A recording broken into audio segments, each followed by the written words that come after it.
house. You know what? I'm going to do a special stream today, and we are going to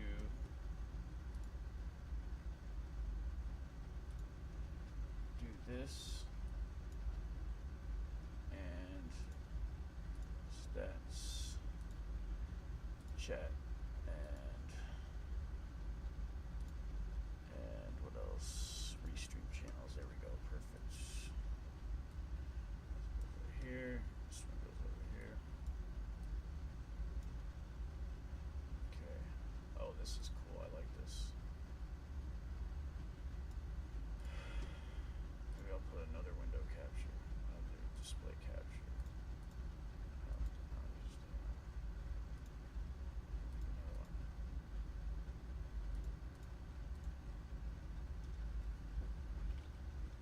Second monitor.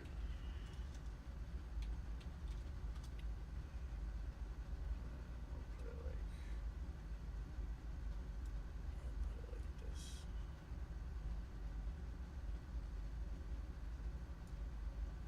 Oh, it's not the right monitor. This one.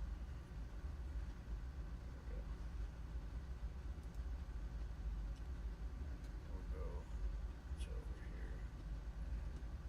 I'll put on GPU up there for now. And then I'll,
Mic check 1 2. Mic check 1 2.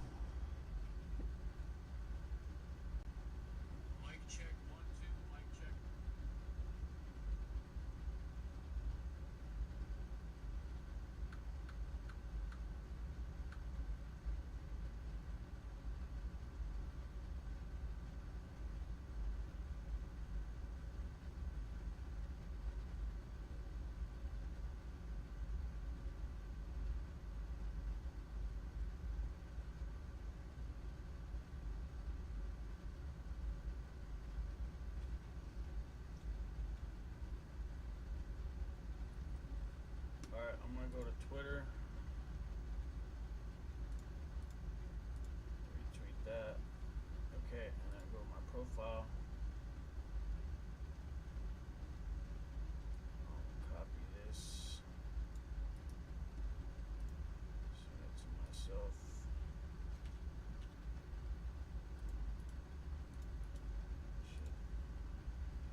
Nah.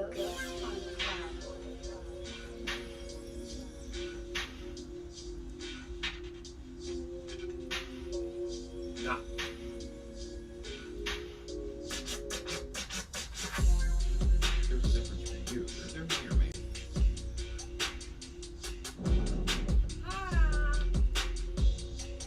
Why spend a ton of time? Just go for it, you know, relatively short. At least that's the way I kind of think. Yeah. Let's get going.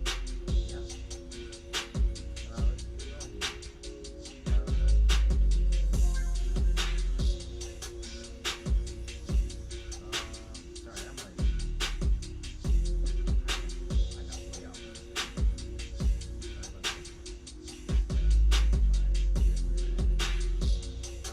From Cat, how's it going, Cat?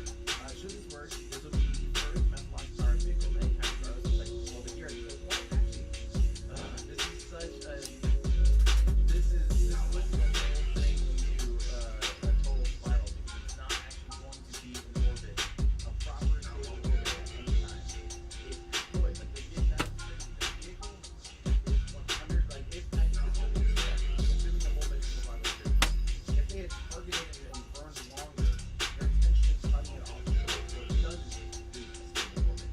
It wants to just do this, like, one around and land short of, even a single orbit, so it's not actually going to be physically in orbit. So it's, so is it the first methodological star vehicle of any kind to get to orbit the Earth? It's not going to orbit the Earth, but no.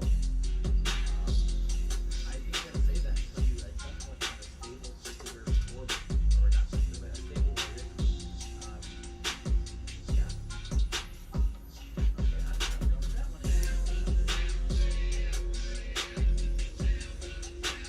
Hey, that's what I thought. We do have a little announcement here. Tomorrow morning the launch is delayed by 1 hour, so that is 12 hours from right now, basically. So 7 a.m. local, well, we can see the launch time now. 8 a.m. local, which is 13 UTC, sorry. So if you guys are expecting a launch picture and paying attention, make sure to be aware that it is starting 1 hour later. Yeah. Hopefully that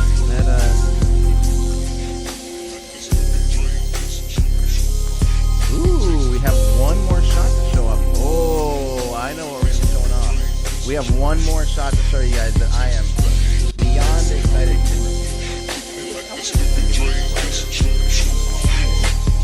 You want to talk about underground? We just stepped in the spot. That was a serious shot. Momentarily, I'll let you guys know when that happens. You're not gonna want to miss this shot. Okay. Where are we? The successful of tomorrow. Wait, the success and failure of tomorrow will collect the data to keep you personally safe and determine your launch date. I'm interested in your personal perspective. Well, yeah, that's obviously I'm paying quite close attention to this program, knowing that my life will be in its hands around the moon. Pretty absurd thing to say.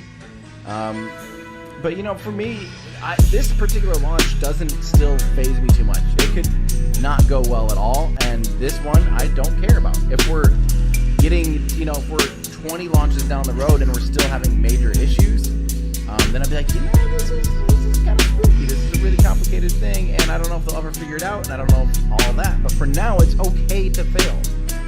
Here comes a beautiful shot, and look at that. Now, how did we do that? That is so sick. That's right. We have Ben Simon from Rotor Visual and Chad. They are here as licensed and insured commercial UAS operators, or drone operators. That is going to be the shot of all shots. Obviously, right now it's kind of dark, so the gain is pretty well cranked up, the ISO. But tomorrow in daylight, that is going to be an absolutely incredible shot. We'll stay right on the edge of the TFR, the no-fly zone, and they will be able to provide us just a perspective that I think will be absolutely incredible. Absolutely incredible. And this, Ben's disappointed because this is a small drone and it's still an Inspire 4 with like a 120 millimeter equivalent lens on it. So it's still a large vehicle in terms of that, as far as off the shelf drones go. But Ben has a drone that can lift like 55 kilograms. A huge drone that can lift a human. A small human if he had to. So he's touting he's just flying Inspire, but I think this would be a great vehicle for tomorrow. Yeah, love it. And again, unless you're also very familiar with the TFRs and all the legal stuff, well, I guess the good thing is nowadays drones really do keep you out of the TFRs, which is good. So that was the rant there. Let's try and wrap this up here pretty soon. Do I think SpaceX will recruit Starship crews? No human backup in case of computer failure seems strange. Well, that's the thing, is everything these days is computer driven and flown, like even Dragon. The computer drives what the like if the human is inputting something, it goes through a computer. So it's not it's not like the old days where you hold down a stick and it can literally physically open up valves and therefore move reaction control thrusters or something. We're in the age of, if your computer fails and you don't have redundant systems, you don't have redundant computers and stuff like that, it's just a failure, period. Obviously, there will be human-rated versions of this vehicle, which will have backup options and some crew input, I'm sure, some crew overrides and some crew flyability. I would love nothing more than to pilot Starship for a hot minute. But for these ones, I mean, the rocket flies uncrewed, and it's really nice that you don't need a human, a terrible meat bag to try to land.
I just have no idea. I'm about 50-50, maybe a little bit more optimistic.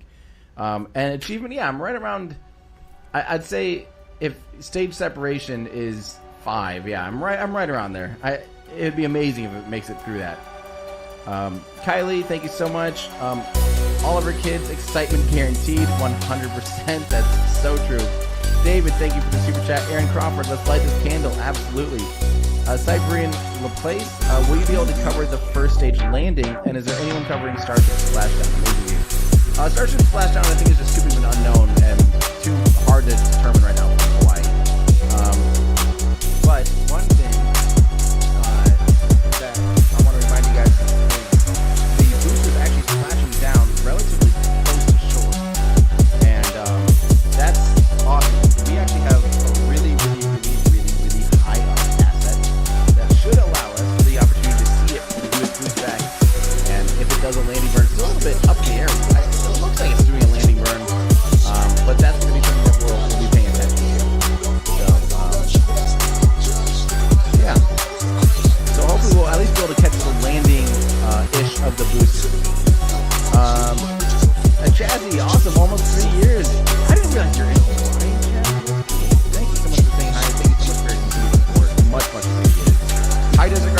channel when you started covering Starship. Enjoy your educational content. Wish my channel had taken off like yours. Well, thank you so much, High Desert Garden. I wish I knew the secret. Caver Eric, thank you so much. Love the passion. I appreciate that. Thomas Bolden, thank you so much for the super chat. What is terminal velocity of Starship going to be when a belly pops in the Pacific? If I remember it, it's something like 40 or 50 meters per second. We actually have a video on that. If you go on YouTube and you type in why does Starship belly flop, we dove really deep into it. Why does Starship belly flop? Let's see. Actually, I better just look at the Google article.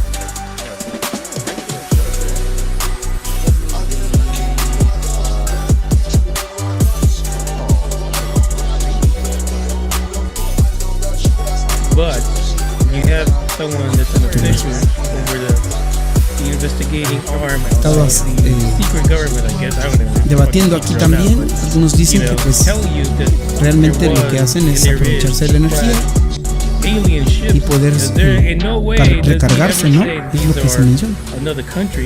Carlos Barbosa dice: Manuel querido, excelentes evidencias nos traes. La realidad extraterrestre es. I'd be asking myself that. They've been recovered. In real life. Okay, acceleration. Now, is he a crackpot? I don't know. That's where we answer. He doesn't seem like he's a crackpot, to be honest. So we'll see. I got another clip here. They come to a point where they're talking about again Corbell, because he's, he gets all crazy. And the funny thing is that this is right after he got the answer from Dr. Keller, and you can hear in Corbell's voice like he's taken by that yes. But then the question is, why are they coming here? And of course, Dr. Keller, being I think he's a biologist. He's got some in the chemistry. Molecular biology. Oh yeah. Biochemist. Hey, bro, you're both right. Yeah. But he asked them about humans. So, why are they coming here? And so he's got his own theories, and he's gonna let that out. Now, synchronicity, I guess. I have been researching this topic for about a month now. I don't know why I feel like I need to do it. Probably because of the previous guest on the show, but higher consciousness. But every time I hear higher consciousness and consciousness, it reminds me of those guys. Who were the guys? They were Bo. Was it Beep and Bop? What the heck was it? T and Doe. Yeah. And they were looking. Exactly. Yes. And they were talking about higher consciousness being that next level. Is what they call it. Human.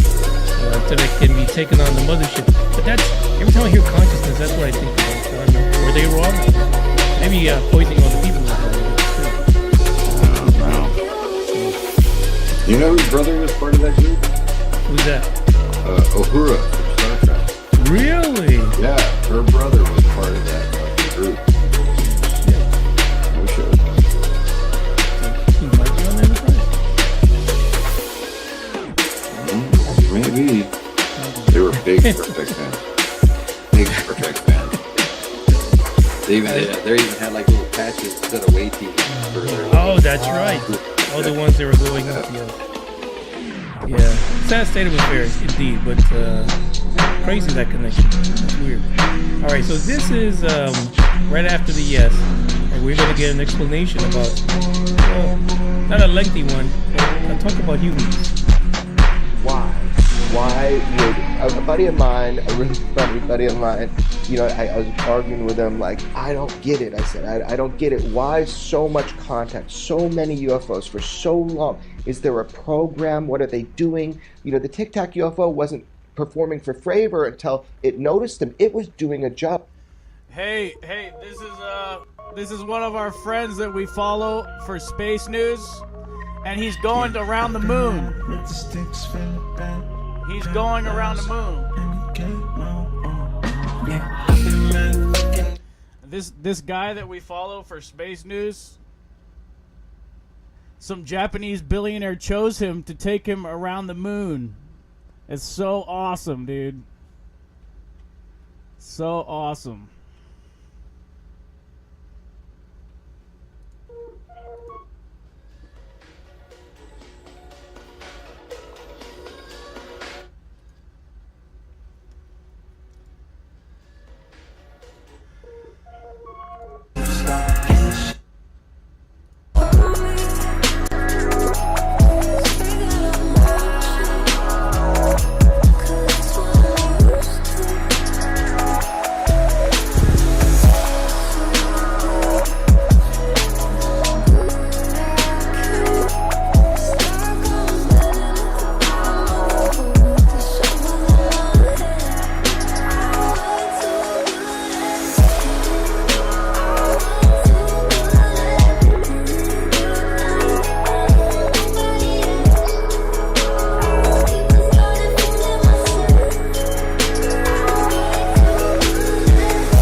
on USDA, so I eat it like Thompson Keane and Sesame Seedless hood like Sesame Street. As if a nigga talking Oscar, chopper turns the ghetto to an opera. So sing about me, but I'm not Mr. Duckworth. I am much worse when the city's mad, when your temple leaking with a maxi pad. That's a pussy nigga thought. Sinister Hugo with the plot. Niggas talking jock at the Glock. Pop, pop, pop, pop, keep us off full of rocks that be honest. Color of skin to be honest. Ambient, I'm just rambling about damages and not damn the shit. Like Queen Austin as I crossed it. Holocaust it like a dyke playing lacrosse, bitch. That means you can't hurt me. Now he flying like Captain Murphy. Raving me, I get Shinobi has blessed it. Now my spirit is one with the essence. Another thug, isolated, reverse the birth. So I can awaken, I live for this life. I don't live to be taken. I'm Curry the killer, have amazing. Sometimes I look at niggas caught up in that phase. You better watch your back because these niggas change. If you gon' rep your set and rep the click you claim. Elevate your mind, the third eye is your brain. Sometimes I look at niggas caught up in that phase. You better watch your back because these niggas change. If you gon' rep your set and rep the click you claim. Elevate your mind, the third eye is your brain. Red is the color of blood that you shed for the diamonds and gold and mountains of green. Green is the color of currency, which if you murder me, that is the thing you retrieve. Red, green, and don't forget black, who's stuck in the ghetto where niggas is cracked. The colors together, so what you call that? That's African Americans that's caught up in a trap. Like Minnie Mouse, Benny Rat, lucky number 7 clicking to the clap. When a nigga smoke the thrash, motherfucking streets ain't safe, so I keep my eyes on my back. Niggas know the snake, the rat, the cat, the dog, police, the pig, the hog. These guys you are alliance with will be the cause of your downfall. They be looking in the garden, see? They passion like pardon me, hardly see. When you conversate, it's just like Adam and Eve repeats itself. Niggas wanna take your wealth, acting like they need some help and leave you dealt. What I said before, these niggas just the enemy to self. Nigga, no help. Sometimes I look at niggas caught up in that phase. You better watch your back because these niggas change. If you gon' rep your set and rep the click you claim. Elevate your mind, the third eye is your brain. Sometimes I look at niggas caught up in that phase. You better watch your back because these niggas change. If you gon' rep your set and rep the click you claim. Elevate your mind, the third eye is your brain. Sometimes I look at niggas caught up in that phase. You better watch your back because these niggas change. If you gon' rep your set and rep the click you claim. Elevate your mind, the third eye is your brain.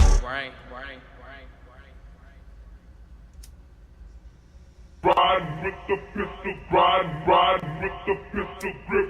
Smoked out, low, out, low, out. Riding with the pistol, riding with the pistol grip. Broke to your house, knocked on your door. Riding with the pistol, riding.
I can think about a different thing. I'll show you how to get it different ways. I talk about that shit every day. I just scope it. I see my bros in the crib. You don't come a hoe, even though she on my dick.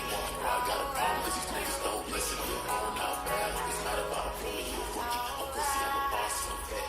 If I don't got the score, this is money. It's your neck. It's simple. Always keep a Glock on my block.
Don't make it too easy.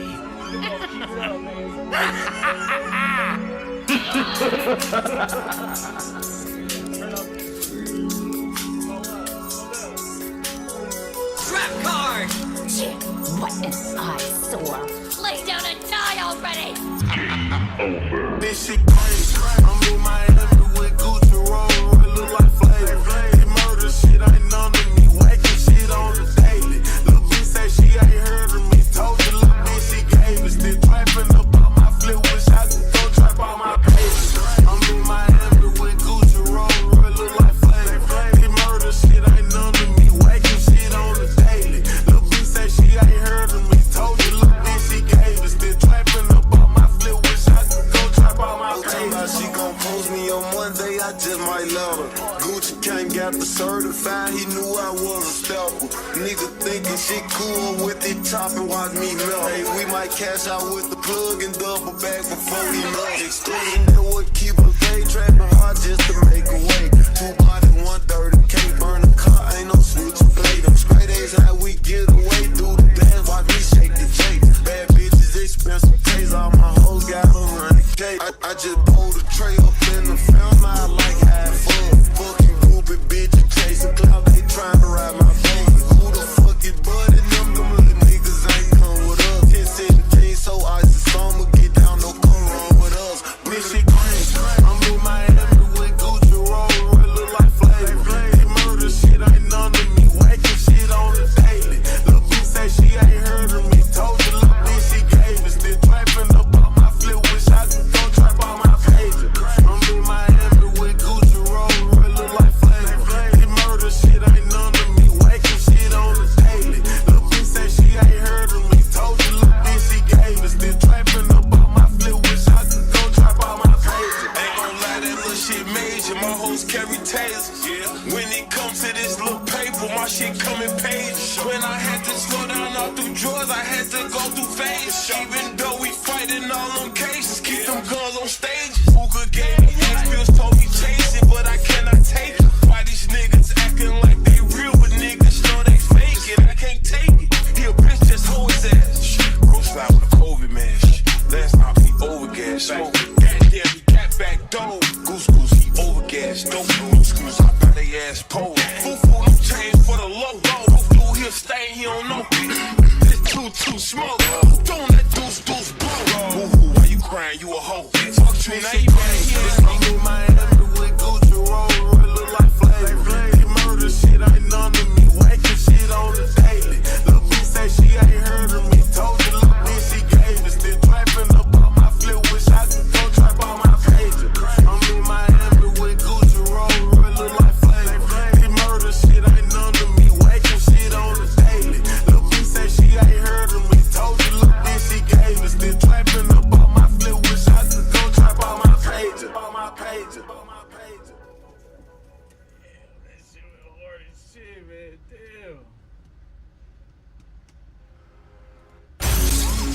Hi, it's me, Tim Dodd, the everyday astronaut. Liquid-fueled rocket engines operate by flowing fuel and oxidizer into a combustion chamber at ridiculously high pressures in order to throw as much mass out.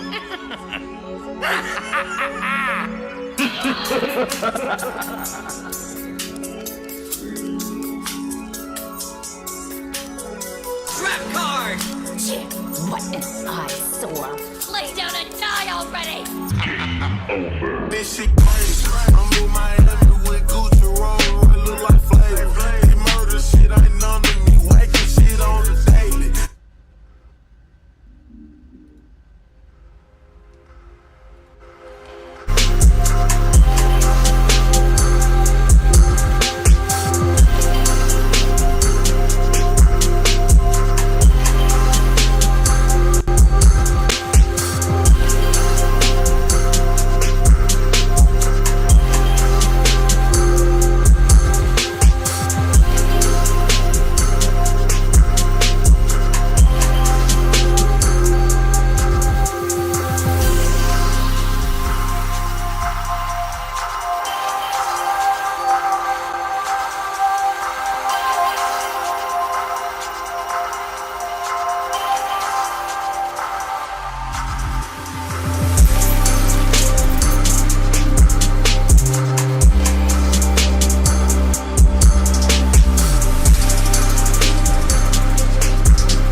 People are going to freak, especially in large metropolitan areas.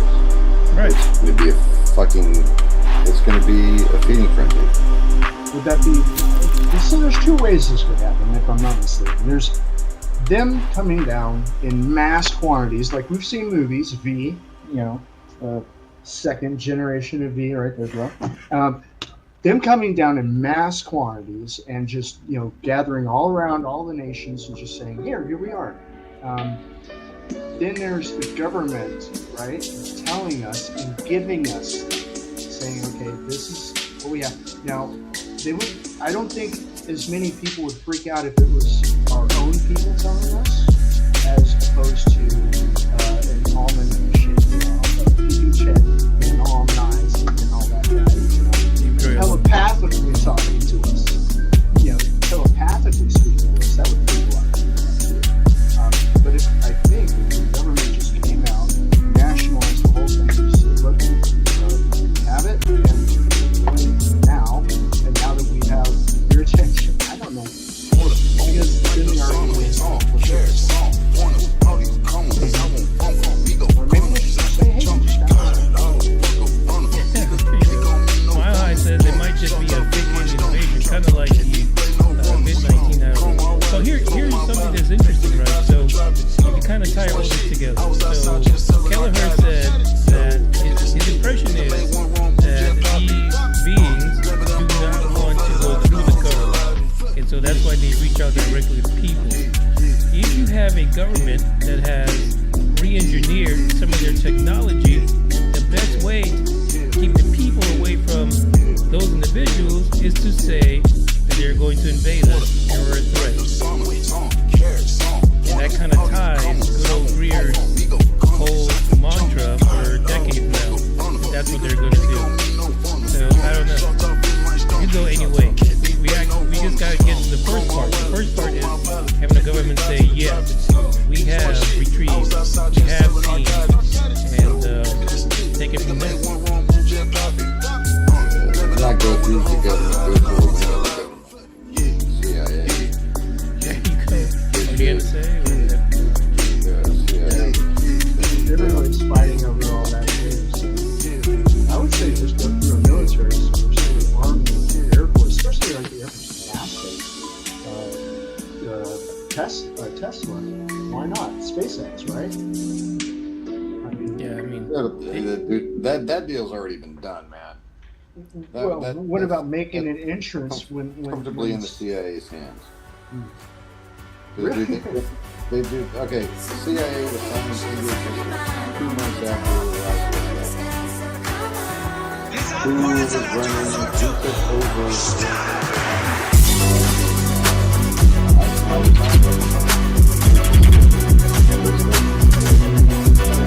all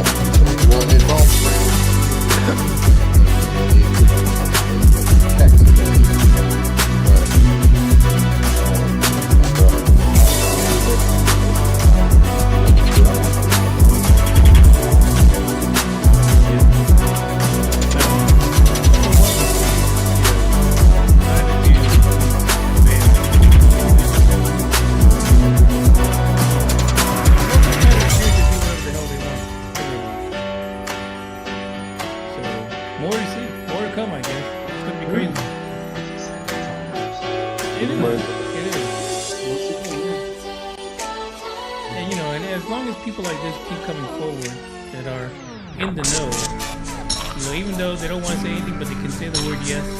Fantastic. We'll take them. We'll definitely yeah. So that really was my need to have a big episode to get more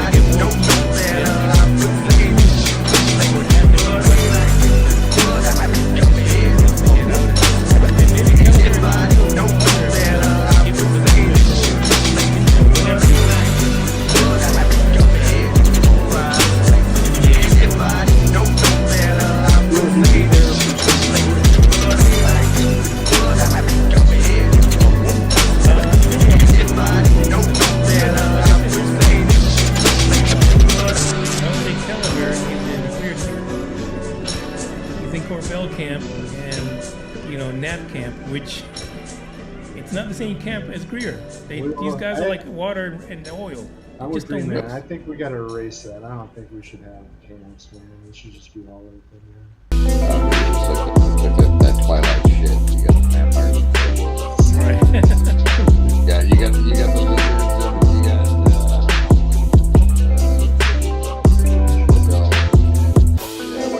Tic-Tac people and lizard people. Right, exactly. Yeah, those people who say there's lizard armies on Mars.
like a Christmas tree with all them damn engines. Free turkey guys. meat, turtle meat though. So. Hey. Turtle meat, seagulls, fried seagulls for everybody. Yeah, whatever. Just gotta go pick them all up.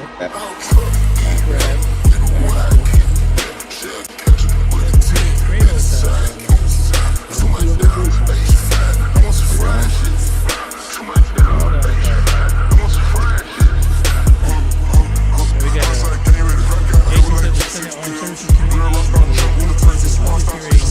About Arrow and UAP on Wednesday from like 10:30 a.m. Eastern. There you go.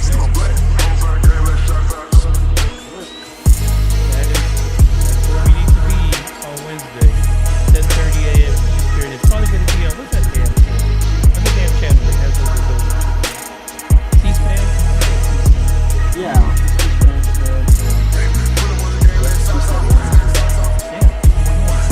Or at least Marco Rubio is going to be on that.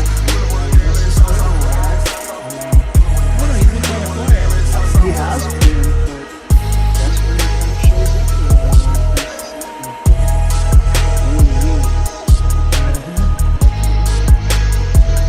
It is the end of the episode. Guys, I thank you for welcoming here. And welcome you guys. Oh, thank you, or whatever. Wow. That goes great. I mean, we are literally about to get off the episode.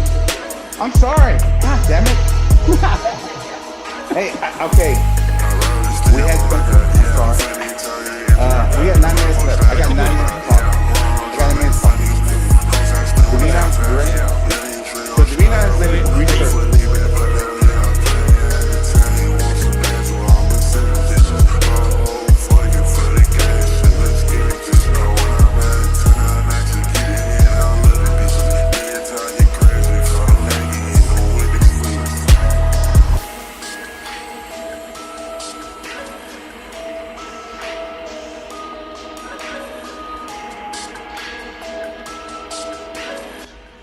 Fucking with that scoopity doopity, son.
Jumping out my pocket, I should probably do a flip. Popping on that sticky green, I'm taking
I just like a dolphin.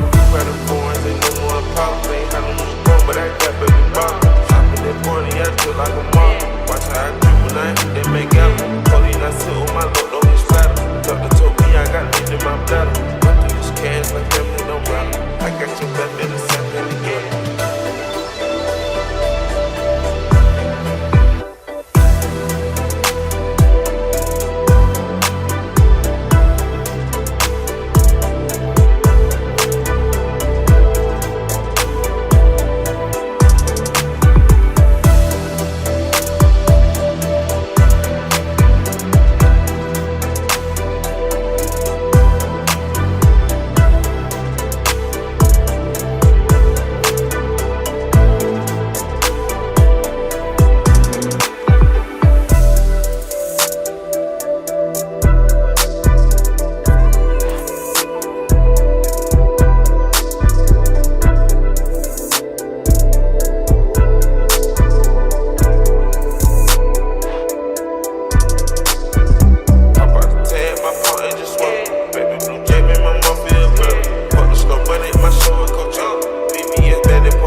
My followers cool, I got triple the money they got. Some of these rappers is moving all over, they spend on 3 videos, half my watch. You know me, I can spit on me, and I don't like to brag, but fuck it, I think they forgot.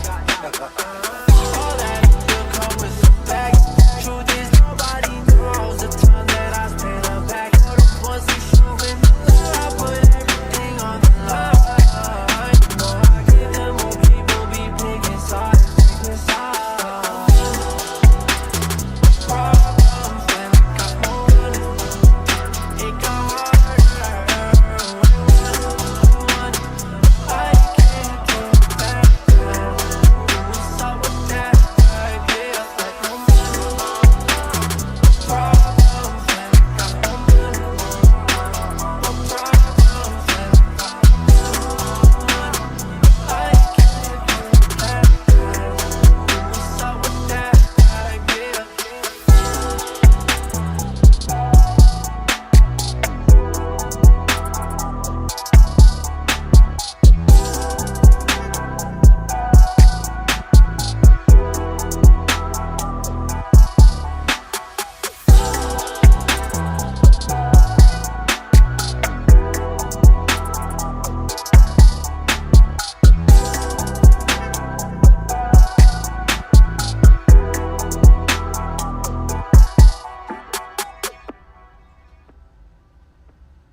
I need to be underrated forever.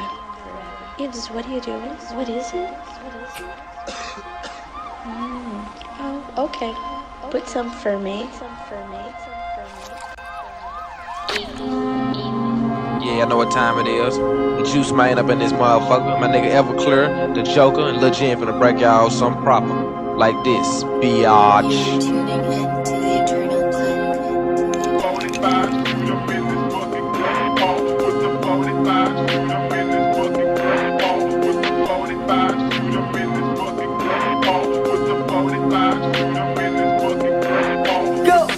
Get money, why not? I sell a brick on your block. You think shit sweet, but you know not. I fuck your bitch in your spot. Young nigga run around too hot. Young nigga burnt out, burnt out. 12 pulling up, so we burnt out. Sweet little bitch, now she turned out.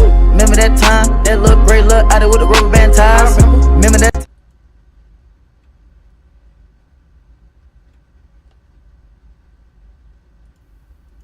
What the video showed, did it not?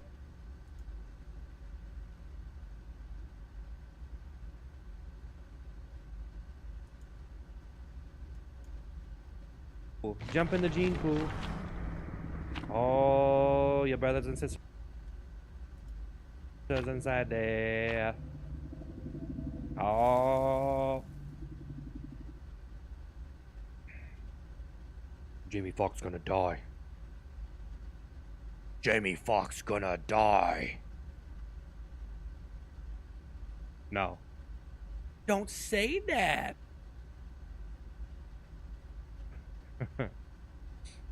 Oh, there's a Saviors server on DayZ. I just want to go fuck with some people on there, man. I only seen one guy when I spawned, and that was it. I heard some gunshots. There's just not enough people in those servers. You need to get the servers with like 100 people, and then go right to the city. That's what I need. So I...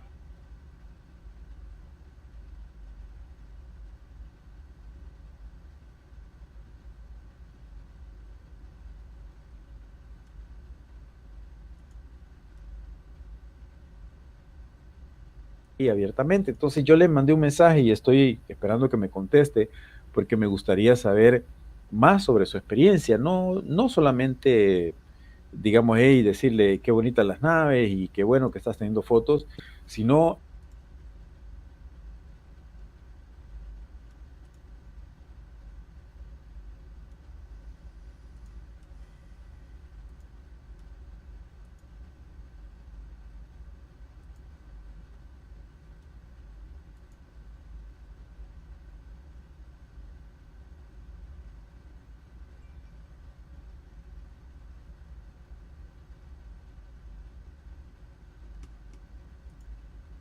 out of the truck, they were actually in the exact same spot where he and I had been standing in the field. So they were up there. We could see their bodies moving back and forth. I had seen them in the tree line earlier, but yeah, it's Forest ninjas, that's what I'm saying. I like that. Forest ninjas. I'm gonna start using that. Yes. Yep. We should do that. Start a movement instead of calling them Bigfoot and Sasquatch, and now we're moving to forest ninjas. Absolutely. Well, okay, so I'm going to write that down. Forest ninjas. Okay, we're going to copyright that. Okay. Okay. Well, let's go to your pictures tonight. Okay, because I know the audience is really excited about seeing some of these pictures from your tent experience. So you guys had no intention of going to sleep, right? You just had your tent there for what? Did you expect to sleep there that night? No, not at all. No? We were Okay. there specifically to have a Bigfoot experience, and we did. It happened. And it happened. Did you think that you manifested it, or do you think it just happened naturally? No, I don't think I manifested it. I think that they took my invite. I showed up to their house, and I yelled, "Hey, I want to say hi. Come on down." I literally said that to them. Come on down and say hello. And yeah, I guess they thought that young man was not a danger, a threat, and we weren't carrying guns or nothing. So I thought they came down to have some fun, because if you look at some of the pictures I sent you, you'll see that one of the Bigfoots looks almost cartoony, and he's making these faces, ooh, ah, like that. Yeah. Okay. The other one on the left is just kind of smiling the majority of the time, except for when I shone the flashlight at Tracy's like, or whatever. Yeah. Okay. Now, I don't know if I have these in the right sequential order, Jesus, okay? Because I kind of just uploaded them. So forgive me if I don't have them in the right order, okay? But is that okay? That's okay. We're going to wing it, okay? So Yeah. let's see what we have here. Okay, let's go to the first picture. I don't know. I'm not sure what this is. Okay. So this is pointing up at the event. You see the light right there. If you look directly below the light, you'll see real lightly, you'll see eyes and nose, and it looks like he's whistling lips. Okay. Can you see that? Okay, I think I have another picture where you changed the On color the in left, it. Or is that different? yeah. So this is the same picture, but I've brightened it a whole bunch. Okay, it looks like Now there's you- two of them right there, Yeah, there's actually. two right there. So you got the one on the right making the kissy lips, and the one on the left, he's just kind of like smiling, all debonair and whatnot. They don't look like they're cousins. They look a little bit different. They have different noses and everything. But if you notice the mouth on the right side of the Bigfoot, on the right Bigfoot, his upper lip's closer to his nose. But what I want to explain is like on us, you have a finger width from your lip to your nose, right? But if you make your lips like that, out like how a monkey does, your lip almost goes to your nose. So I'm guessing that's why the mouth looks so much higher compared to the other one's mouth, towards the nose. Yeah. Wow. Okay. All right. Well, let's get here's another close up of that. This is one of the faces right there. That's pretty creepy. Jesus. That's Yeah, pretty creepy. you can see teeth, you can see the nostril, the eye socket, or you even see what looks like a laugh line, That's right. And I mean, those are amazing pictures, in my opinion. This is wild. And the thing is, like the original pictures, you had to really stare to see that there was something. And once I lightened it up a crap load, the realism, I guess you could say, you start losing it once you start bringing, just making it too bright, But if you look right here on this one, you can see on the right eye, you can actually see the white of the eye and the eyeball. It's looking to the right, But That is so creepy. Here, let's go to some other pictures too. I mean, this may be one. Okay. Right when I said that he was getting freaked out, so I shined the flashlight at at base, and if you look to the left, you can see a grimacing mouth and nose and eyes squinting right there to the left of that. There you go. I brightened it up right so you could see it better. But its eyes are closed and it's making a funny mouth shape with its mouth because it's blind, And then if you look to the far right carefully, you get to see our little friend starting to appear. Ooh. At that. Okay. Well, let's go to the next picture. Okay. And I know these are not in sequential order, like I said, but. So this is that face on the left. And again, you can see the wrinkle from the left line going up to its cheek, up to the eye area. But yeah, I cut it out and I turned it the right way so you can see it up and down because I wanted to mirror that part of the face so you can see possibly what the full face looks like disposition of face. Yeah. But that is pareidolia. You know what I mean? It looks very ape-like. It looks like a Neanderthal human, like a Neanderthal, Yeah, right. And then we've got this. I mean, this is what you look like you mirrored this picture. Right? So it was like half a face. Yeah, that's what I did. It looks like what I would consider to be a Sasquatch. Right, and right there in the between the nose and the mouth, right in the middle, the actual mirroring was darker there. But what I did was I just cut a little bit of the left side of the mouth and upper lip and moved it to.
not yet. What I do is I put my tent up, right, and Yeah. master 3 o'clock in the morning. I unzip the big door. I pull up my pant leg, stick it out, and go like that, you know. So one day it's gonna work. I'm telling you. I'm gonna get me a big old Bigfoot lady gonna come in and try to steal me. Get it on camera. I might go missing, but y'all have the videotape. So, you know, I'm sacrificing a lot. Yes, you are. Well, it's for research purposes, right, Jesus? So it's for, and you have some amazing pictures. Okay, let's get back to the pictures and stuff. Okay, actually, let's go to the measurements. Okay, because there was something called the Creature of Sugar Flat Road, and I was watching a video that Thinker Thunker did. Okay, and yeah, Thinker. Shout out to Thinker Thunker. He's got some great videos out there, and it lines up to your evidence and your picture. So can you know what I'm talking about, right? So can you kind of explain what I'm trying to say? All my people out there that watch Thinker Thunker, you already know what I'm talking about. For those that don't watch Thinker Thunker, he likes doing breakdown on footage, right? So he's watched so many Bigfoot videos, and the ones he thinks that are real, Bigfoot walks a certain way that humans don't do. That's one of the telltale signs that he judges. I think I could take you guys with me.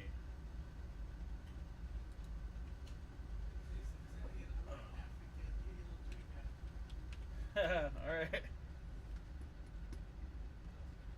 Sounds good. Yeah. Will do.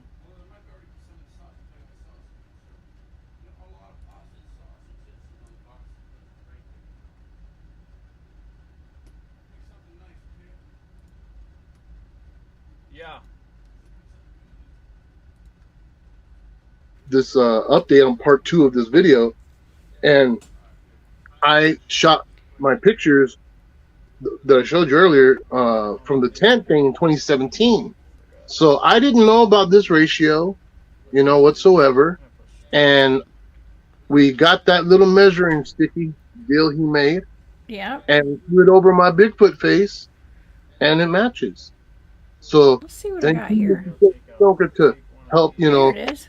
Yeah, I combined my Bigfoot with an overlaying the white Bigfoot from his video, the white Bigfoot face that he put that on, and I just did a clear overlay with my Bigfoot, and they match up. I think that's pretty significant, pretty cool, because, you know, I really do with these different measurements comparisons, and since mine was in 2017, I didn't know what the heck that was about. I didn't try to make it like that. It's just a picture. I couldn't control what's there, you know? Exactly, but they all come out the same. And I saw a video where he was comparing human faces, like he put Harrison Ford's face and Rihanna's face and all these famous celebrities, and all their faces, it measured up with the exact same alignment with the different distance between their eyes, their nose, their mouth. And then he did the alleged Bigfoots, and what he was talking about in that video was something called the Creature of Sugar Flat Road. Now, this is an interesting story, and I thought maybe we could touch on this just a little bit tonight.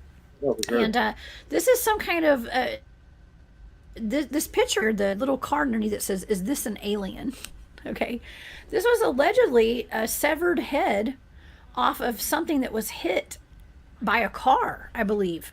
Right, Jesus? Do you know the backstory behind this? Yeah, so a guy hit this beam with a car, killed it, started dragging it off to dump the body off of the road, and was just really curious. He said, "Man, nobody's gonna believe me," so he went and got out his pocket knife or whatever he had on him, and he proceeded to cut off the head.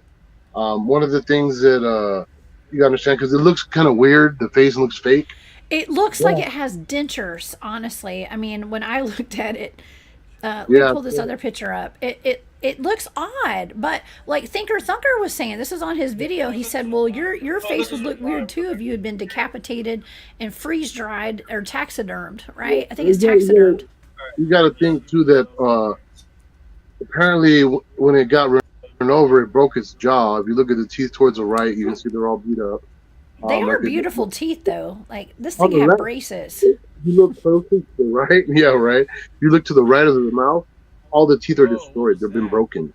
Yeah, So when they got run over, it hit the face. So then, because all the blood's rushed out, is gone because he cut off the head. All the blood left the head. So over time, between the no blood and it drying, with the taxidermist, the lips have peeled back. You know what I mean? So that's why it's showing the teeth the way it's showing the teeth. That's what I think. Face looked real weird, And then of course the eyeballs are not the real eyeballs. It's taxidermy. Those are he's stuck in marbles or something, right? Fake eyes. That's interesting because it's white too. Yeah. White. And we do have. Well, some people say albino Sasquatch. Others say they're just white. Okay. Yeah. White. I mean, I was talking about albino Sasquatch and the Alabama white thing, and I'm not gonna say I didn't get attacked, but I had some people throwing some comments out there like they're not all albino, they're white. Albino is a skin or a genetic anomaly, right? So it is different. I understand that. You can have white hair if you not be albino. If they're old, I mean, when they get old, do they turn white? Do you think, Jesus? I don't think they all turn white, but I think they at least go gray. Gray and salt white. And pepper. That's sexy. I like that look. Yeah, right? but not think that they have to go pure, glistening. Well, I think if the Bigfoot comes from a family of Bigfoot that were white, then they're white. You know what I mean? Unless, like you said, it's albinism, then that's a whole different situation. But yeah, I think as they get older, they get lighter. Interesting. Eric, Mike check. Eric's part of our team here at Space Out Radio. He said he looked it up, and apparently the Sugar Flat Road monster head has been stolen from the Lebanon, Tennessee Museum again. Ooh, so I wonder if it's been stolen again. That would be interesting. I wonder if the Smithsonian came and took a look at it. That would be my guess. That's interesting. Right. I mean, because there's not a whole lot of evidence like this. If this is a real, authentic, actual head of a Sasquatch, there's not a whole lot of these around, Jesus, I wouldn't think. You know what I was thinking? Not to get out. The phone on there. Those Bigfoot that were looking at my tent were kind of jerkies. They're not cool because they're probably like, what do they have cameras? They're like, okay, it's okay. Let's bring Fred, the green skinned, red eyed guy, and have him poke his head in too, and no one will believe him for sure. Then, you know what I mean? It's like, man, they're trying to discredit us. Yes, the humans. Let me take 2 pictures of 2 Bigfoots and then have that thrown in that at the end. That's not cool, man. That's right. Well, okay, so not only did you have those 2 Sasquatch-looking figures, potentially a goat man-looking thing, looking in your tent, like, there's... When you do the size comparisons with the Thinker Thunker measurements, that is absolutely 100% Sasquatch material, okay? 100%. According to Thinker Thunker himself, okay? I have to say, and someone, it wasn't you that sent me these pictures originally, okay? I had a friend of mine sent me your pictures and was like, don't share these out, but you got to see what I saw. He was so excited to share these with me, okay? Before I knew you. I'd never met you before, and I didn't even know whose pictures they were, and I was very impressed with these things. But with the technology, the measurements that Thinker Thunker has, he's done a lot of research on this. He's one of the go-tos. If you want to see if something's real or fake, he's a go-to. Okay, he's got a YouTube channel, but this measures up from the mouth to the eye, from the lip to the nose. This could very much potentially be a real Sasquatch there. So these are impressive pictures. Thank you. Like the white Bigfoot you just showed a second ago. If you notice, the face, both of those faces don't have hair on their upper lip or anything. They don't. They have the hair in the same area. They look Amish. It goes over up to their eyebrows basically, and then around underneath like their face. That's a real short forehead. No forehead, actually. Pretty short. Yeah. It's a one head, not a four head. I'm just kidding. You know? Yeah, but it's really odd. And the face is like gray or blue, or it looks like. First of all, somebody said, "Is this an alien?" on that note card. So, I mean, was the body covered in hair? Do you remember that part of the story? Because I don't know if I heard that part. The whole body was covered in white hair. The reason why I think that they're asking about the alien thing is that a lot of I guess at that time, in this, when remember that show, Star Trek was out, and they had all these different beings from different planets that they were calling aliens. The lizard ones, the this ones, the ape ones. Then you have Planet of the Apes, I guess. Because I wouldn't in this day and age, I wouldn't ask, "Is this an alien?" You know what I mean? In this day and age, I think that's because of the time that when it happened. Yeah, absolutely. That's a good point, Eric. He says the people are asking about like why did it not have a conical head shape? Well, the taxidermist probably didn't have a cone head to put this thing on. I mean, who knows? I don't know. I mean, it is taxiderm. That means that it's mounted. The skin was taken off of the skull, actually, and boy, what would that be worth today if they had the skull of this thing? I know that's crazy. It's really sad to think about because a lot of people consider Sasquatch to be forest people. Okay, they're just like humans. But imagine, I mean, with the pelt or whatever you want to call it, like their fur, all that stuff. It makes you wonder: are there people out there that actually own these things, or did they just discard them, or what? A lot of like the DNA evidence could have been taken out of that stuff. Even that head, I would think they could extract some DNA out of that and do some research on it. Imagine the DNA. We got the garlic cooking up. Oh, the teeth. That's right. Well, if Eric is, if that information Eric saw tonight is correct, this thing has been stolen. And from Italy. Yeah, we actually have Melba Ketchum. I just saw her on the calendar. We have Melba Ketchum coming on Spaced Out Radio either next week or the week after. I think it's this week. And she did a very interesting study on the DNA of Sasquatch. So, yeah. Melba Ketchum, well, she's a very real nice lady. We talk on the phone. And, do you? Very nice. Working together on a documentary that they've been trying to put together for a while now. So when that goes down, I've been invited to be part of that. So well, I hope that you'll come on Spaced Out Radio and come talk with me about that when you start that project, because you're in a lot of projects. A little bit of everything in the Bigfoot world. That's what's funny is people have no idea exactly how involved I am in the Bigfoot realm, and I'm still almost a secret. I know you are. Listen, I'm pulling you out of the shadows, Jesus. Okay, when the first time I met you, I was like, all right, you're coming on my show. It's done. It's a done deal. You're going to be on my show as much as I can get you on. So, because I see the quality of your evidence. Okay, and I see the heart that you have in this. You are dedicated to learning more about the supernatural, and you're a magnet to it. And so I 100% I connect with you on that level, and so I am just honored and humbled that you come on my show to even talk about this stuff. So thank you. Honored to be here. Well, thank you. Yeah, that is a very creepy looking head of the creature of Sugar Flat Road. I don't even know where Sugar Flat is. Is that West Virginia or Tennessee or what? Do you know? Tennessee, yeah. Tennessee? Okay. Well, there's so much weirdness coming out of Tennessee, Jesus. We have all that stuff going on in East Tennessee with Oak Ridge Labs that I talk about all the time. Train crash. That big train crash. That's then it's also in Lebanon. Sugar Flat is in Lebanon, Tennessee, it said.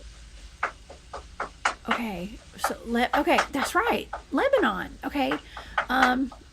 Very interesting. I don't know. I mean, we've got the Large Hadron Collider potentially over at Oak Ridge Lab in that area. We've got the zombie bears. We've got the unspecified animal attack, aka the pack of wild dog attacks on Amber and Tony Aaron's out there, and a lot of high strangeness in Tennessee. And it's right there by Kentucky, which is near LBL, and where all that stuff is out there. So I would like to go there sometime. I have not done any research up in that area, so that's next on my list. It would be interesting. Yeah, it would be. And wow. Okay, I'm looking at some of these comments right now. Yeah, the creature of Sugar Flat Road. I mean, and I don't even know what year that was. Do you know what year that this creature was found? It was what, back in the 60s or 70s? It sounds like the 70s to me. 80s maybe? I don't know. I don't think anybody's asked. That was just for my own. That was my own. Hey, all you out there, you guys know what year this went down? Yeah, if anybody's done the research on it, I'm sorry. You know, they're okay. So there is an actual flyer for this thing. Spaghetti. Let's see if Spaghetti I can find it. I think Italy I pulled it from up a while Trader ago. Joe's. Oops. Oh, by the way, you Says guys, Trader I didn't Giotto mention that we are going to Las Vegas, Nevada, Space Out Radio. That ticker just came on by accident. I'm going to be in Spaced Out Radio. I'm going to be in space. I'm going to be in Las Vegas, May 19th through the 21st. Hopefully, I hope, Jesus, you can come and join us at some of these events. That would be really fun. But we're going to be in Las Vegas for the Spaced Out Radio fan party at the Golden Nugget. Y'all come see us and get your VIP tickets as soon as you can. Okay. And Okay. yes. Okay. So this is the flyer that they hand out at that museum or wherever that head is stuck. It says the Legend of Sugar Flat Road, and it's got a, it shows you like where the thing was hit. It's got a road map and a little bit of history behind it. But this is a main attraction for this little town. It's Sugar Flat Road. Yeah. Well, find out when hard copy was started, and you'll know what year that happened, because it says "as seen on hard copy." As seen on hard copy. It was before the interwebs, right? Jesus, yeah, probably before that. But it's really interesting, and I 100%. I really appreciate how you have taken the time to make the measurements with the same Thinker Thunker. Measuring sticks or whatever, to show that what you were looking at. This is not a figment of your imagination. It's not a leaf on a tent. It's not fog. This is some real hardcore evidence right here. And as creepy as it is, the first time I saw this, I was having nightmares about it. Almost not nightmares, but weird dreams. Because once this creeps into your consciousness, it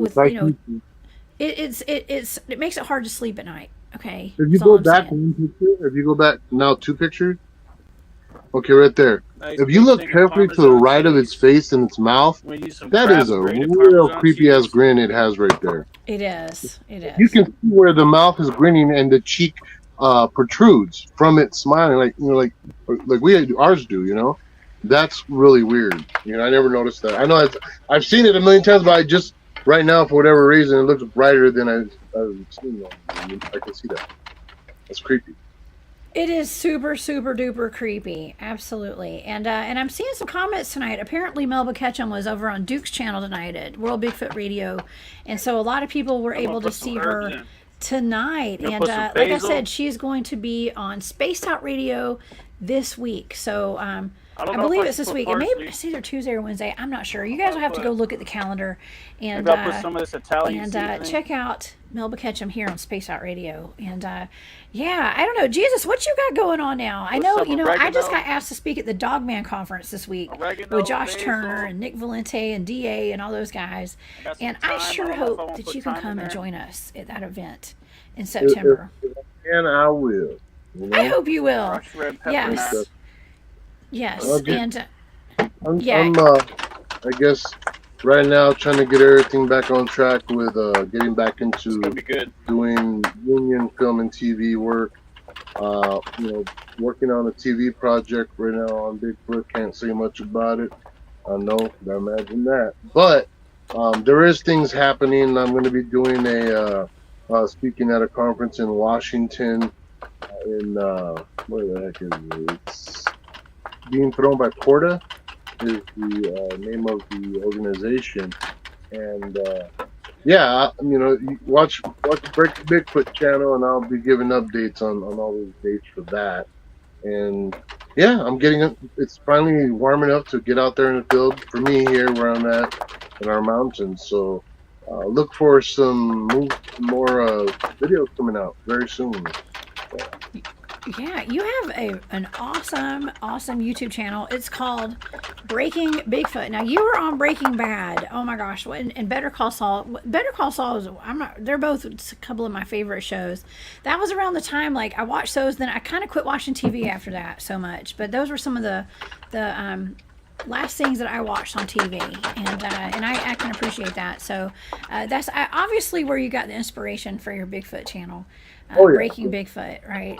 Well, I think it makes sense because, I try to bring every aspect of evidence out, with my work, and people are like, make more videos. It's like, all right. I go, but damn, man, I done got footprint, work with the DNA and got pictures and videos and face pictures and baby pictures and juvenile pictures, and so these are not the only pictures you have. This is just a tiny little portion of all this amazing evidence you have. I have lots. Yeah, it's nuts. And it's just, if you go down my video list, you'll see a lot of stuff that you'll see nowhere else, I'll tell you that. It's wild stuff, and it just, it kind of blows my mind, like, besides, you and a small handful of other people that I'm working with and doing, podcasts with, just how silly some of the researchers are, and they don't want to share each other's work or, show, besides when they're cutting them down, except when they're trying to debunk. You know what I mean? Instead of showing other people's findings that are, good research and spreading that love, they're too worried about their own. They don't want to talk about nobody else. And it's like, if you haven't seen all my footage, there's a reason for that, because people aren't saying nothing about it. It's like, I put it out there. It's there. Watch the, Well, a lot of times people put their evidence out there, and either people make fun of them, or they claim it's fake, or whatever. I've been in this long enough to where people that watch my shows, they know I don't show evidence on my shows, because a lot of people just show blurry pictures with circles, and things like that. And not to say that's not good evidence. It's just if I don't see it, then I don't put it on my show. And but with your evidence, Jesus, you have way more than this, and I hope that you'll come back and share more of that with us in the future, because I love showing your evidence, because this is the real deal Holyfield right here, and you are a cutting edge researcher, and for whatever reason you're like me, we attract the high strangeness, and I like that. Yeah, maybe we can go bigfooting together sometime. I would like that. Yeah, we can go do that, and the world will implode. Yeah, the world will implode. I know, right? Everything's going to implode. It's okay. It's imploding anyways. Might as well implode it doing Bigfoot stuff, right? YOLO. Yeah. 11 minutes. YOLO, right? Well, Jesus, so where can people find you? Is there anywhere else other than your YouTube channel where people can follow you? You can find me on Instagram under Breaking Bad's Gonzo, but after Bad, instead of an S, it's a Z, okay? Okay. Yeah. Okay, awesome. Well, Jesus, thank you so much for being here with me tonight. I will see you next time you come on my show, and thank you for sharing all this information with us tonight. It's making the world a better place. You're the best. Okay. Awesome. Okay, have a good night. We'll see you next time. Okay. All right, now let's all get right, those you birds guys. in there. Jesus is the best. Thank y'all so much for being here with us tonight. Don't forget that right after this show, you can meet me with Marquise over on After Hours. I'm going to be over there hanging out with him for at least the first couple of hours of that show. Please be sure to join me next time on Off the Trails. I have Trey from Squatch Me Now. Yes, I said Squatch on Spaced Out Radio. Just wait. It's going to be a good time next week. And we're going to be talking Bigfoot and all his endeavors he's got over there. He's a filmmaker and a researcher, boots on the ground. It's going to be really fun. So you guys come join us. But for now, I'm the Cryptid Huntress. You guys join me over at the Cryptid Huntress this week, Wednesday and Thursday, 1 p.m. and 8 p.m. Eastern. And hang out with the Cryptid Huntress this week. I'll see y'all next time. Y'all lock your doors and have a good night. Bye.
Okay.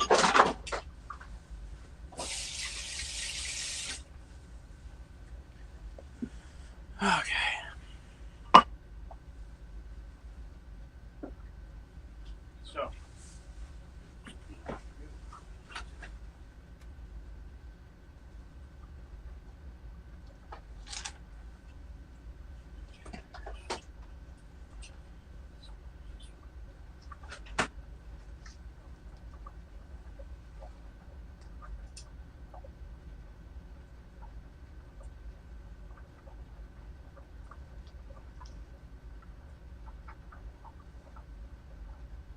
I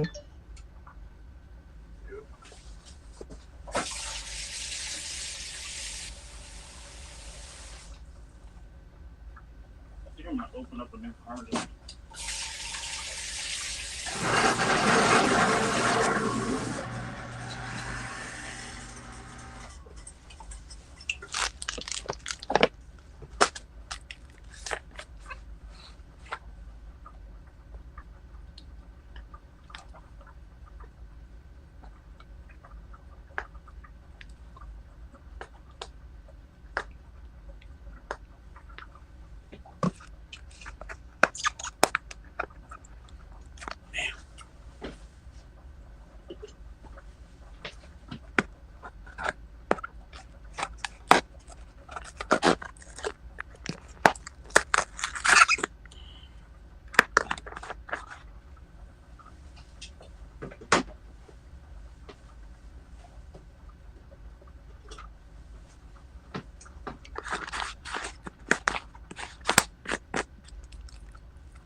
Oh, that's.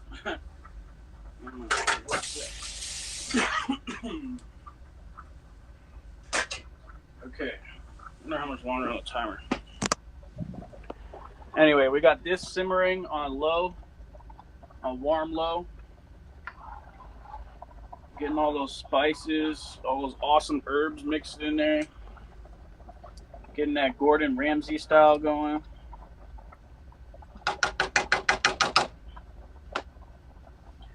We got the Parmesan cheese we put on there.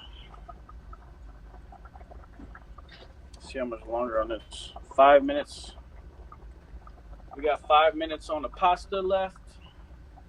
I'm gonna go get a drink of some Bacardi 151, or it's not 151 anymore, but it's a little bit. It's like they stopped making Bacardi 151. It's a different proof. It's a little bit less strong. I'll go get the Bacardi.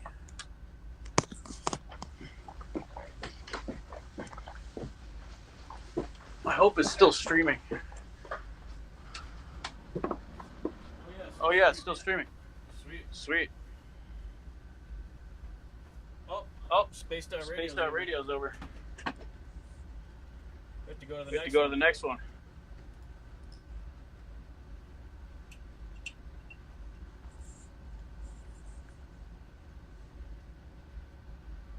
Appreciated it, aligning them with specific stars in the sky. That would be the Egyptians, their depictions of them. The Great Pyramids of Giza, for instance, it's aligned with the star Thuban, and which was the pole star at the time of its construction. Egyptologist Robert Bowell, in his book The Orion Mystery, presents the theory that pyramids were constructed to represent the stars in the constellation Orion, which the Egyptians associated with the god Osiris. Bowell's work, along with that of other experts like Graham Hancock, suggest that the Egyptians may have had contact with beings who provided them with advanced astronomical knowledge. Moving to the Americas, we find that Mayan civilizations, renowned for its sophistication, understanding of astronomy, and its complex calendar system. The Mayans tracked celestial movement with great accuracy and believed that their gods came from the stars. In his book, The Maya, archaeologist Michael D. Coe notes that the Mayans were aware of the precession of the equinox, a phenomenon that takes 25,772 years to complete. This knowledge, this advanced knowledge, combined with their belief in gods from the heavens, raises the possibility that the Mayans may have had contact with non-human entities. The ancient Vedic texts of India also contain numerous references to gods from the skies known as the Devas. Now, these beings were said to have arrived in flying machines called Vimanas. In the book Vimana Aircraft of Ancient India and Atlantis, author David Hatcher Childress discusses various passages from the ancient texts that describe the technology and capabilities of these flying machines. The advanced nature of these descriptions has led to some to speculate that the Devas may have been extraterrestrial visitors and who share their knowledge with ancient Indian civilizations. Now let's turn our attention to some expert opinions and quotes on the subject, like Dr. Eric von Diniken. Hard to pronounce this guy's name. It's got some interesting connotations here, but a leading prominent researcher, and he has been talking about this ancient astronaut theory for quite some time and has written extensively on the possibility of contact between ancient civilizations and extraterrestrial beings or non-human entities.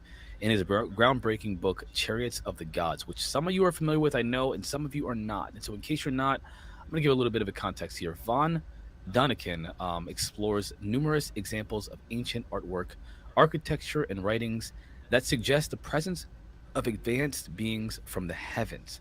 He writes, in view of the countless finds that testify to the incredible skill of the ancients, one can only conclude that they received their knowledge from teachers who were not of this earth. Another prominent researcher in this field is Gorgi A. Again, this is going to be difficult to pronounce, but Tsoukalos, the editor of Legendary Times magazine and a frequent contributor to the television series Ancient Aliens.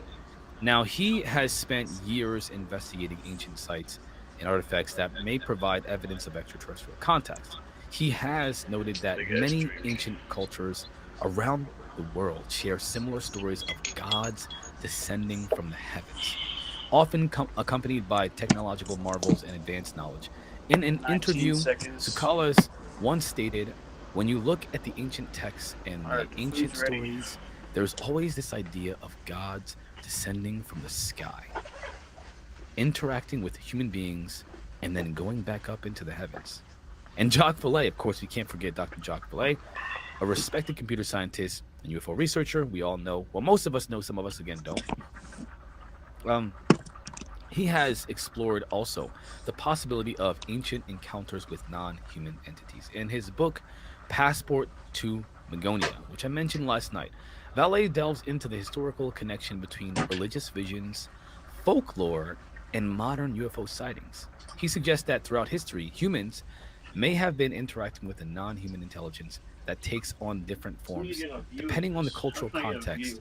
Vallée writes, the medical examinations to which abductees are said to be subject, often accompanied by sadistic sexual manipulation, is reminiscent of the medieval tales of encounters with demons. In addition to these experts' opinions, numerous ancient artifacts and architectural feats lend further credence to the idea that ancient civilizations may have had contact with extraterrestrial beings.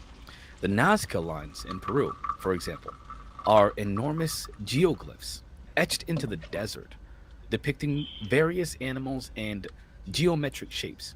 Some of these figures stretch for miles and can only be fully appreciated from the air, leading to speculation that they were intended to be seen by beings from the sky. Similarly, the megalithic structure of, now I'm not gonna butcher this name on purpose, but Göbekli Tepe in Turkey. If Danielle were here, she could pronounce it perfectly. Dating back to the 10th millennium BCE, display an advanced level of architectural skill and knowledge that seems to defy explanation. In ancient Chinese texts, we find references to beings that come from the heavens called the sons of heaven. These beings were said to have taught humans various arts and sciences, including agriculture, medicine, and astronomy.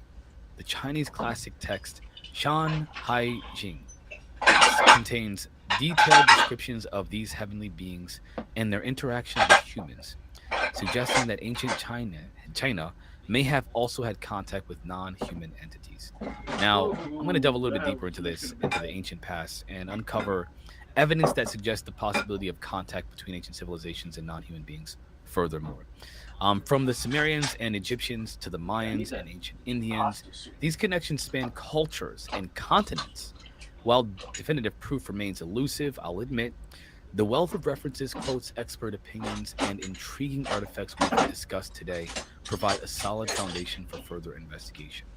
The idea that ancient civilizations may have had contact with non-human entities or gods from the heavens is supported by a growing body of evidence and experts' opinions.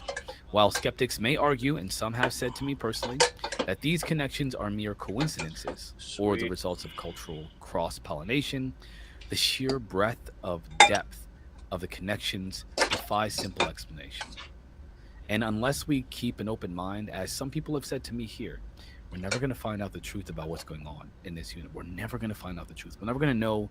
This is not going well with one hand. So I encourage all of you, including the two skeptics from last night's show, who I adore and appreciate for their challenge, because they said, I love the challenge, because you have encouraged me to provide greater insight into these phenomena. And now, without further ado, I invite a special guest who you all know and love, the cryptid huntress, Jessica Jones, everybody. Hello, Marquise. Hi, everybody. What's going on? Not much. I was just doing a small diatribe about the connections between different civilizations, ancient civilizations, and these gods from the heavens. I was listening. Yeah. Yeah. That's amazing. I know. It's interesting. It's interesting. It is. Yeah. I know you're probably familiar with some of that stuff. A lot of us have studied it, but some people last night, they were not aware of it. I'm not sure if they were. I don't. All think right, they now were. I'm going to show you. They had some comments in the section after the video, which Me I really putting love. some sauce on. Can I to see this? respond to comments, because again, challenges make us more intelligent. I think they really Here. Take us to a higher level of understanding. Absolutely. No, I just got done with my show tonight. I had the most amazing chat tonight. You guys are the best. Oh my gosh. And I see a lot of you guys in this chat right now that were in my chat tonight. I want to give a big old huge shout out to Jesus Jr., who was my guest tonight. He's got the most amazing Bigfoot evidence, Marquise. It blows my mind. Tell me. He had a couple of Sasquatch that actually walked up to his tent while he was out in the field one night with his buddy, and they put their faces up to the tent, and he has pictures of it. And we looked into that tonight. Yeah, he was a great Eric from Space Out Radio. Thank you for being in my chat tonight. And I don't always have a whole bunch of wrenches in my chat for whatever reason. Sometimes I have a bunch, and sometimes I have zero. And so same here. Eric was there last this show to make sure I had some, and there were a couple of others tonight. So thank you all so much. I love my moderators, but yeah, he had some amazing pictures, and he had sent me a video of Thinker Thunker. Okay, and if you know who Thinker Thunker is on YouTube. He is a man who does analysis on facial recognition and facial structures and body structures of cryptids. Come on, Cheesy namely McFreezy. Sasquatch.